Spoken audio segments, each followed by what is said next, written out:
미국에 사는 우리 대부분은요 빚을 지고 삽니다. 주택 모기지 이런 빚을 지시죠.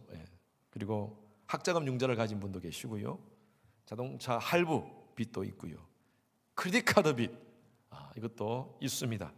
조사를 해보니까 미국 성인들 중에 70%, 약 한 2억 명이, 미국 전체 인구의 2억 명이 크레딧 카드 빚이 7,000불 이상이 있답니다.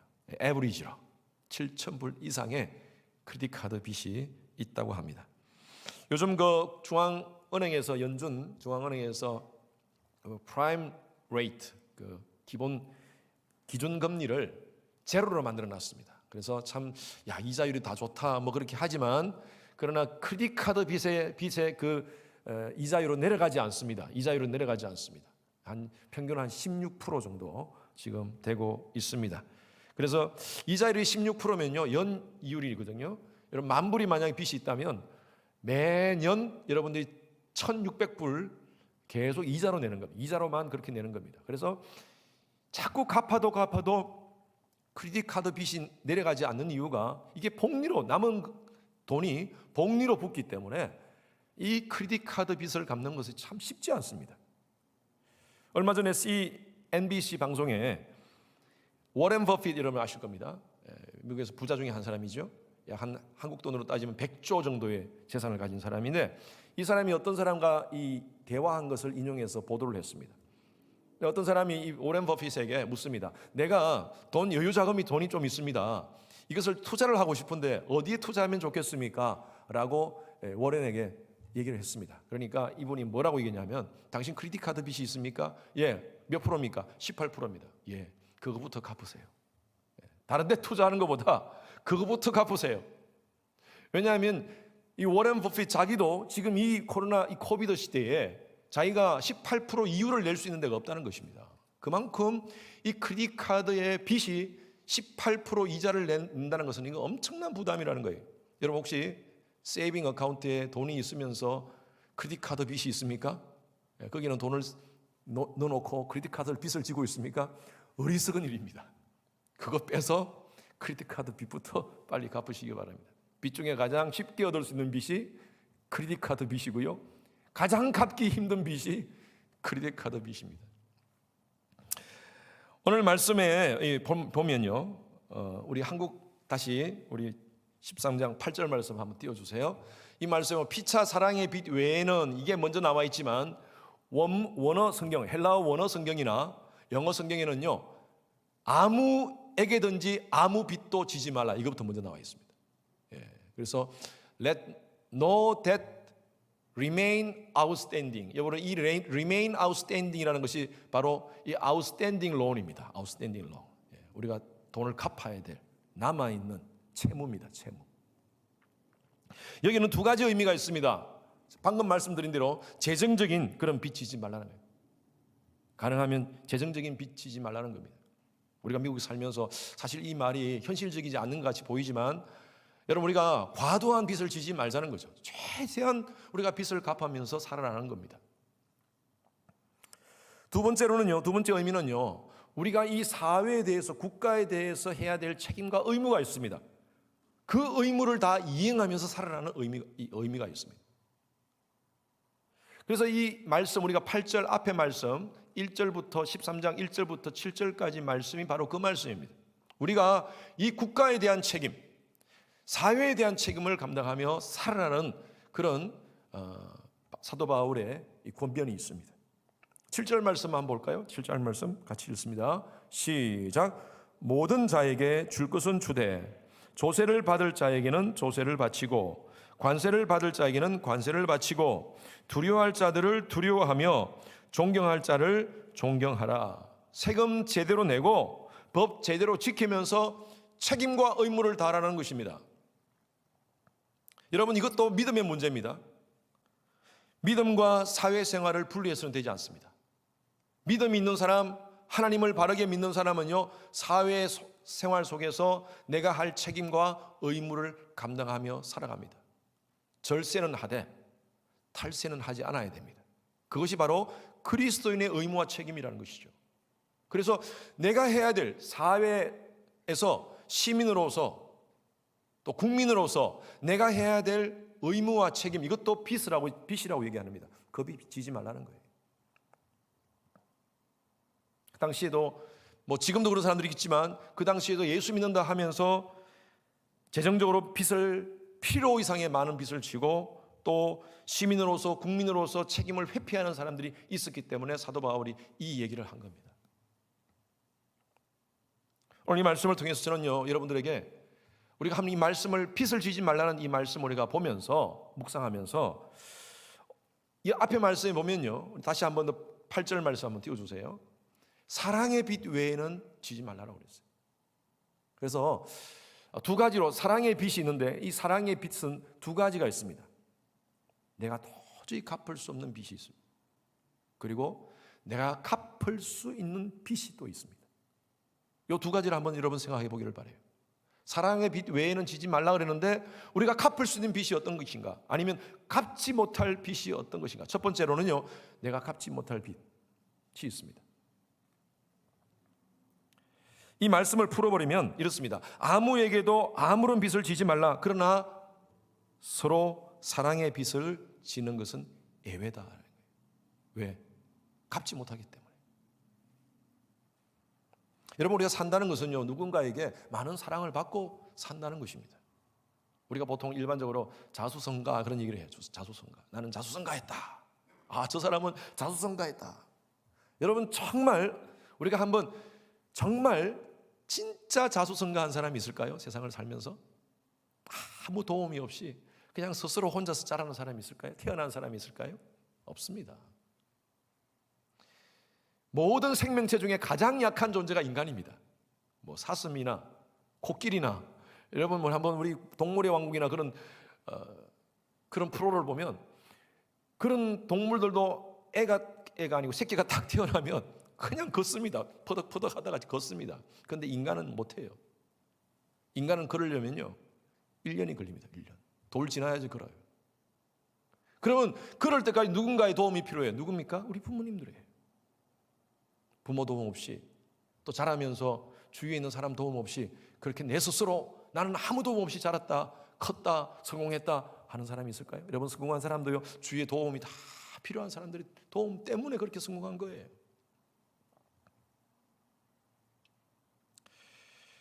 저는요, 제게 사랑을 주시고 복음을 전수하신 분이 계십니다.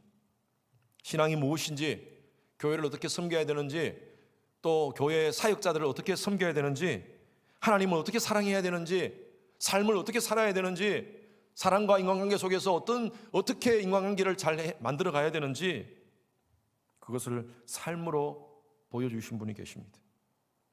그분을 통해서 저는 어떻게 살며 무엇을 하며 무슨 목적으로 인생을 살아야 되는지를 저는 배웠습니다. 저희 아버님이십니다. 저희 아버님. 어릴 때는 몰랐습니다. 근데 제가 성장하면서 저희 아버님을 통해서 받았던 그 사랑, 그 사랑이 얼마나 큰지요. 얼마나 많은 것을 배웠는지요. 이제는 좀 정신을 차려서 이제 뭔가 좀 갚으려고 하니까 저희 아버님이 안 계세요. 돌아가셨어요. 그래서 그 사랑, 우리 아버님께 받은 사랑, 어머님께 받은 사랑, 어머님께라도 좀 갚으려고 하는데 목회자가 되어가지고 이렇게 미국에 와 있어요. 떨어져 있습니다. 1년에 한 번도 제대로 제가 못 뵙고 있습니다. 제가 그러죠. 어머니 죄송합니다. 장손이 어머니 가까이서 제대로 효도도 못하고 어머님께 받은 사랑 제대로 갚지도 못하고 너무 죄송합니다. 전화할 때마다 제가 그렇게 얘기하죠. 그럼 저희 어머님이 그래. 네가 목사가 되어서 목회자로서 성도들을 잘 섬기는 것이 그 사랑 갚는 거다 한다. 그렇게 어머니 말씀하세요. 그래요. 그래도 저는 늘 부족합니다. 뿐만 아니라 저에게 복음을 전수하면서 하나님의 말씀을 전수해 주신 분이 계십니다. 제가 저희 아버님 비즈니스를 받고 참 여러 가지 많은 사회생활 속에서 갈등하면서 고민할 때 저에게 하나님 말씀으로 4년 동안 개인적으로 내비게이터 선교본부를 같이 하면서 영적으로 도전해 주신 분이 계세요. 최광수 선생님이시라고. 한국의 이 내비게이터 사역을 시작하시던 초창기 멤버셨습니다. 그럼 저는 그분을 통하여서 하나님이 그 놀라우신 이 복음에 대해서 십자가 사랑에 대해서 제가 깨달았어요. 근데 목회자가 되고 나서 그분께 감사하려고 해도 그분이 또 갑자기 병을 가지셔서 일찍 천국 가셨어요. 저는요, 제가 지금까지 살면서 너무나 많은 사랑을, 빚을 가지고 살았습니다. 근데 갚을 길이 없습니다, 지금. 우리 모두가 반드시 기억해야 될 사랑의 빚이 있습니다. 그것은 바로 하나님 사랑입니다. 죄와 허물로 죽었던 저와 여러분들, 도저히 하나님 앞에서 구원받지 못할 인간, 죄 때문에 하나님께서 독생자 예수 그리스도를 이 땅 가운데 보내셨어요. 누구든지 그 예수를 믿는 자, 십자가의 그 은혜를 믿는 자, 그런 자들에게는 영생의 은혜를 주셨습니다. 여러분, 이것은요, 하나님께서 우리에게 주신 놀라운 은혜예요. 이 사랑이에요. 그래서 에베소서 1장 7절 말씀에 이렇게 기록되어 있습니다. 같이 읽습니다. 시작. 우리는 그리스도 안에서 그의 은혜의 풍성함을 따라 그의 피로 말미암아 속량 곧 죄사함을 받았느니라. 여기 속량, 죄사함, 이 속량이라는 단어는요, 과거에 노예가 있는데요, 그 노예는 그 주인의 종입니다.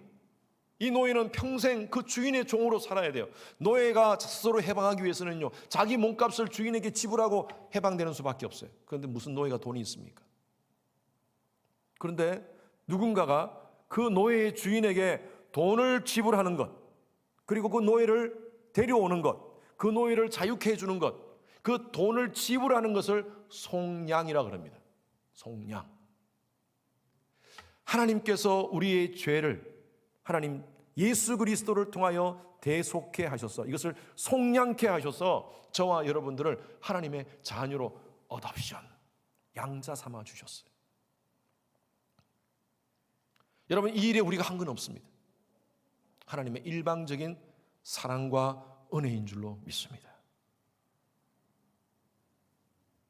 요즘 코비드 상황 속에 많이 지금 비즈니스도 많이 힘들고 또 가정들도 힘드니까 요즘 나라에서 스티뮬러스 책을 주지 않습니까? 우리 1차도 받았지 않습니까? 우리 미국 시민권자들은 받으셨는데, 그것으로 우리 크레딧 빚도 갚고 집 페이먼트 내고 얼마나 좋았습니까? 2차 기다리고 계시죠? 저도 기다리고 있습니다. 그게 있으면 또 도움이 돼요. 그런데 여러분, 그거 공짜인 줄 아세요? 아닙니다. 우리가 낸 세금의 일부일 수도 있고요, 아니면 누군가가 낸 세금의 일부일 수도 있고요, 아니면 우리가 앞으로 내야 될 세금일 수도 있습니다. 공짜는, 세상에 공짜는 없습니다. 그런데 하나님께서 인간을 영원한 죄와 허물로 사망 가운데 있을 인간을 스티뮬레이트 해서 다시 하나님의 자녀로 삼아주신 이것은요, 이건 공짜입니다. 너희가 그 은혜를 인하여 믿음으로 말미암아 구원을 얻었나니 이것이 너희에게서 난 것이 아니요 하나님의 선물이라. 여러분, 내가 갚아야 될 것은 빚이지만요, 갚지 않아도 될 것은요, 이것은 기프트입니다. 기프트. 하나님께서 기프트로 이 놀라운 구원의 은혜를 주신 줄로 믿습니다.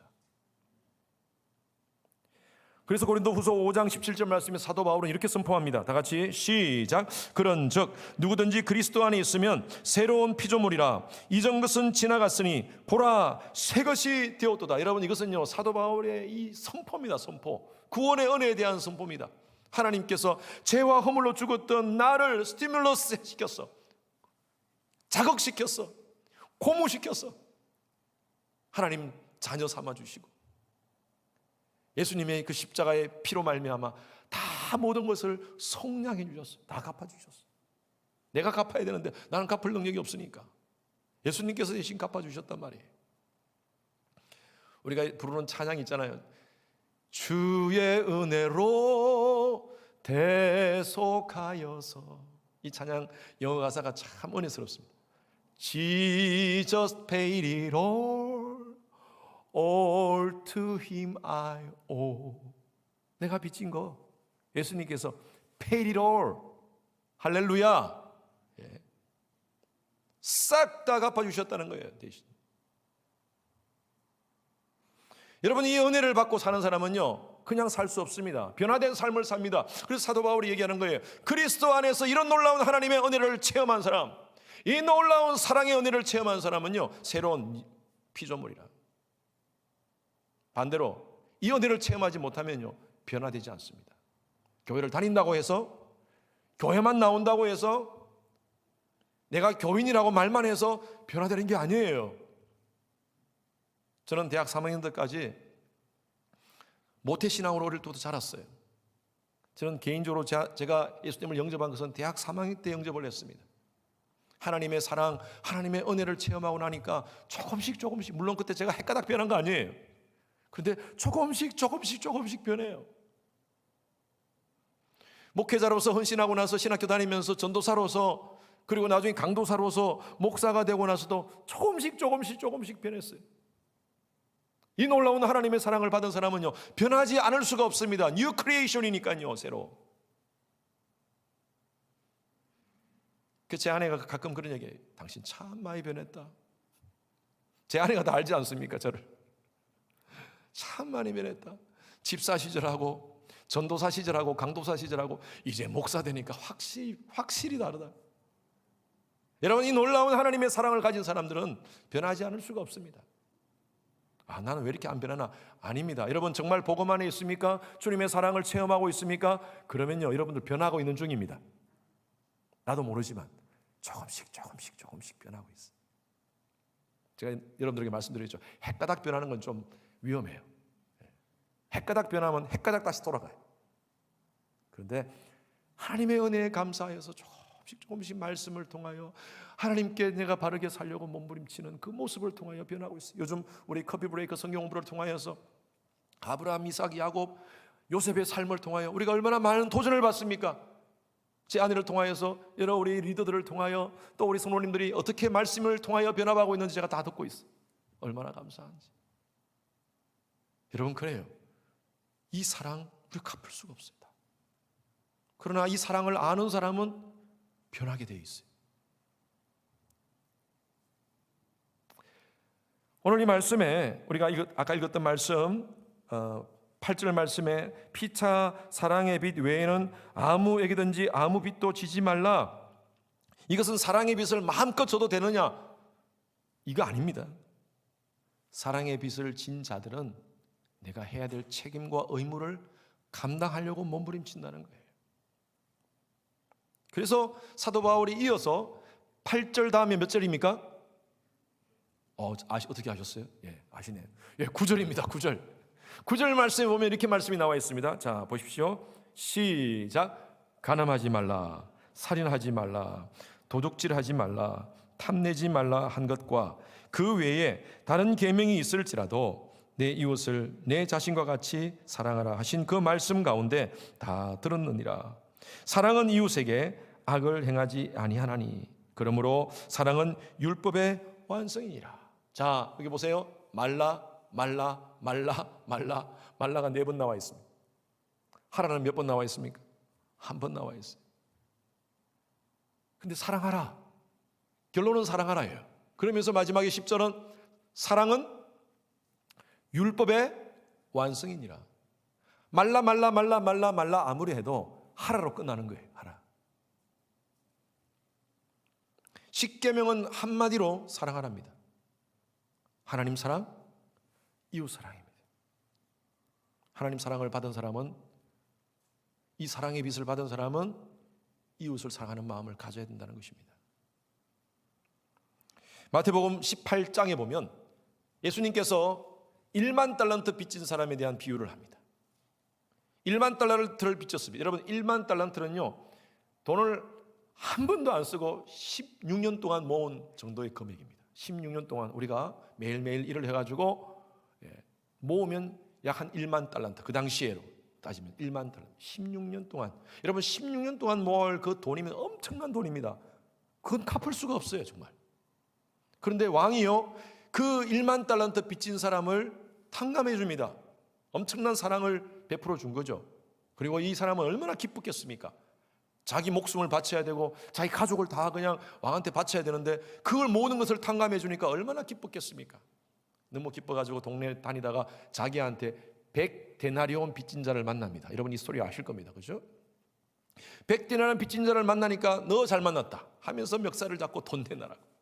100데나리온은요, 한 데나리온이 하루 일당입니다. 그럼 100일간의 일당이에요.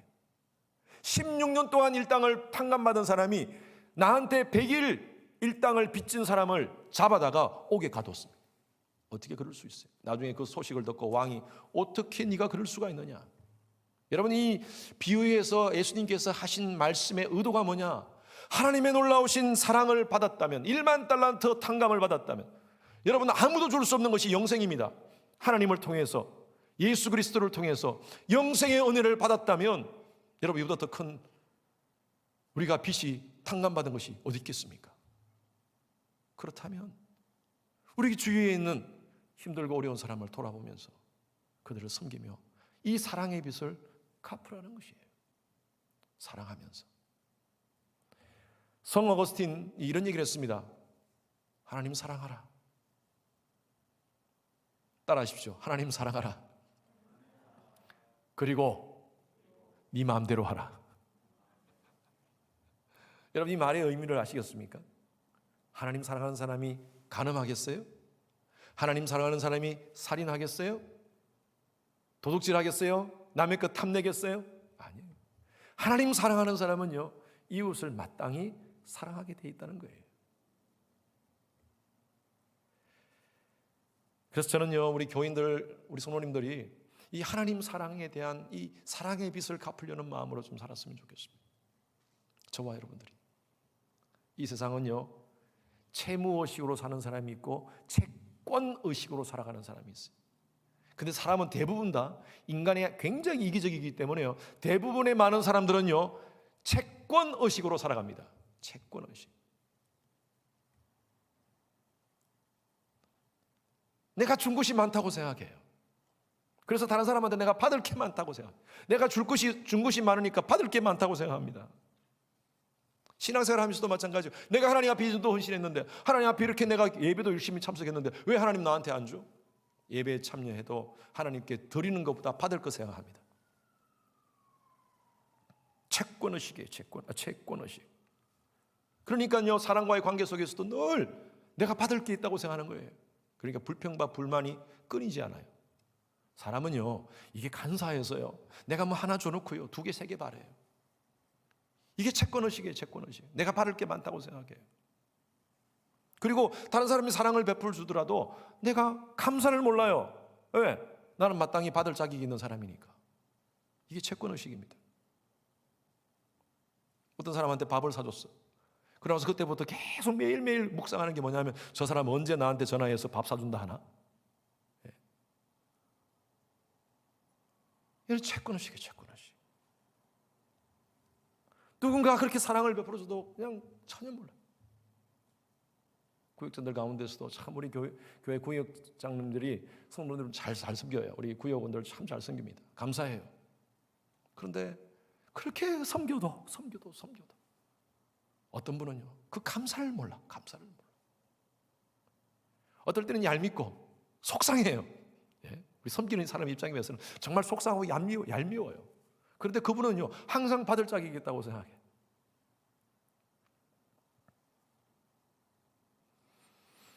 그런데 어떤 사람은요, 우리 교회 성도님들 대부분입니다. 저는 그렇다고 봐요.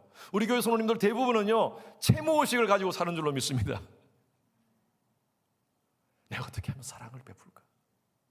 내가 하나님께 받은 이 사랑을 어떻게 하면 내가 좀 나눠줄까? 그러다 보니까 늘 사랑해요. 조금 내가 얄미운 감정이 들 때도 있습니다. 그죠? 이렇게 막 계속 하는데 전혀 감사를 모르고 오히려 더 달라고 그러면요, 좀 얄미워요. 그래도 줍니다. 왜? 하나님의 사랑이 크기에. 사도 바울은 평생 영적인 채무자로 살았습니다. 고린도후서 6장 1절 말씀. 그래서 우리에게 이렇게 권면하고 있어요. 같이 읽습니다. 시작. 우리가 하나님과 함께 일하는 자로서 너희를 권하노니 하나님의 사랑 은혜를 헛되이 받지 말라. 이 놀라운 하나님의 은혜를 받았는데, 이 놀라운 하나님의 사랑을 예수 그리스도를 통해서 받았는데 어떻게 헛되이 살 수 있느냐? 헛되이 살지 맙시다. 하나님 사랑의 이 채무의식으로 살아가면요, 교회 섬기는 것도 얼마나 기쁜지 몰라요. 주위의 성도들 섬기는 것도 얼마나 기쁜지 몰라요. 아니, 그 사람이 해주는 것도 없어. 참여는 속상을 하죠. 이렇게 베풀어줘도 감사도 모르고 고맙다는 말도 안 하고, 그래도 그냥 그 영혼을 불쌍히 여기고, 제가 지난주에 말씀드렸죠. 우리가 교회 안에서 만나야 될 대상은 두 종류입니다. 한 사람은요, 내가 사랑하는 사람, 한 사람은 내가 불쌍히 여겨야 되는 사람. 불쌍히 여겨주고 베푸는 거예요. 내가 할 수 있는 것 내가 하고요. 사랑이 있으면 할 수 있어요. 근데 사랑이 없으면 못합니다. 진짜. 저희 아버님 10년 동안 누워 계셨어요. 중풍 때문에 10년 동안. 뭐 거의 앞에 몇 년 정도는 그래도 좀 이렇게 왔다 갔다 움직이셨지만, 거의 한 4년 정도는 그냥 침대에서 누워 계셨어요. 다 등 닦아주시고 다 그렇게 먹여주시고 하는 거 제가 옆에서 보면서도 한 번도 힘들다, 어렵다, 짜증난다 그렇게 불평하시는 거 못 봤어요. 지나고 보니까 그게 사랑이었어. 사랑. 사랑하면 이렇게 헌신하는구나. 사랑하면 그냥 이거 희생하는구나. 여러분, 그래요. 하나님 사랑하면요, 우리가 다른 사람 섬길 수 있습니다. 그런데 자꾸 우리가 다른 사람에 대해서 우리가 섬기면서 불평이 나요. 이게 자꾸 식어져서 그래. 하나님 사랑. 여러분, 힘들지만 이 사랑의 빛 갚도록 합시다. 아멘. 하나님께서 우리에게는 엄청난 은혜를 주셨는데 이 사랑의 빛 갚도록 합시다. 하나님께서 우리에게 가장 기뻐하는 사랑의 빛 갚는 게 뭔지 아세요? 복음 증거입니다. 그래서 예수님께서는 승천하시기 전 바로 제자들에게 이 명령을 주십니다. 마태복음 28장 19절에서 20절 말씀, 우리 다 같이 한번 크게 읽습니다. 시작. 너희는 가서 모든 민족을 제자로 삼아 아버지와 아들과 성령의 이름으로 세례를 베풀고 내가 너에게 분부한 모든 것을 가르쳐 지키게 하라. 이 뒤에 말씀은요, 내가 세상 끝날까지 너희와 항상 함께 있으리라. 우리에게 이 명령을 주시고 알아서 해라 이게 아니라 내가 도와주겠다. 이 명령, 제자 삼고 세례 베풀고 지키게 하는 이 명령, 이 은혜, 하나님의 은혜를 이것으로 갚으려고 몸부림치면 내가 함께 해주겠다 약속해 주신 줄로 믿습니다. 여러분, 이 명령 지키며 삽시다. 이것이 바로 하나님의 은혜의 그 사랑의 빛을 조금씩이라도 갚는 것입니다. 우리 성도님들 구역마다 기도 제목 저한테 다 주시면 부모님들을 위해서 기도 부탁하시는 분들이 많아요. 가족 구원을 위해서 기도 부탁하시는 분들이 많아요. 어떤 분은 26명의 가족을 구원시켜 주시도록 하나님 매일매일 기도하면서 저한테 기도 부탁을 하고 있어요. 여러분, 이게 가장 큰 엄청난 우리가 빚을 갚는 것이에요. 하나님의 놀라우신 사랑을 내가 갚아야 되는데 누구부터 해야 됩니까? 내 가정부터 시작하셔야 돼요. 가정부터. 아직 부모님 예수 믿지 않고 있습니까? 우리 자녀들 아직도 예수를 복음을 모르고 계세요. 우리 친척들, 내가 만나는 사람들 아직도 복음을 모르고 있습니까? 여러분, 그 사람들에 대한 우리가 부담감을 가져요. 여러분, 빚은 부담감 아닙니까? 채무자가 어떻게 다리를 펴고 잘 수 있겠습니까? 부담감 때문에. 마찬가지입니다. 그들에 대한 우리가 부담감을 가지고 그들을 위해서 기도하고 복음을 전거하려는 그런 몸부림이 있는 우리 모든 성도님들 되시길 바랍니다. 이 빚을 갚읍시다. 우리 가정에 부모의 받은 빚 우리가 갚도록 합시다. 여러분, 부모님 살아 계십니까? 여러분, 갚도록 몸부림칩시다. 저는 우리 성도님들에게 받은 빚이 많아요. 얼마나 감사한지, 사랑의 빚이 얼마나 많은지 저는 목회자로서 여러분들 갚으면서 섬기겠습니다. 하나님께서 여러분들에게 장로로, 권사로, 안수집사로, 또 구역장으로 여러분들에게 직분 주신 것, 하나님께서 부담을 가지라고 주신 겁니다. 이 사역 감당하는 거 부담스럽다. 당연히 부담 가져야 돼요. 왜?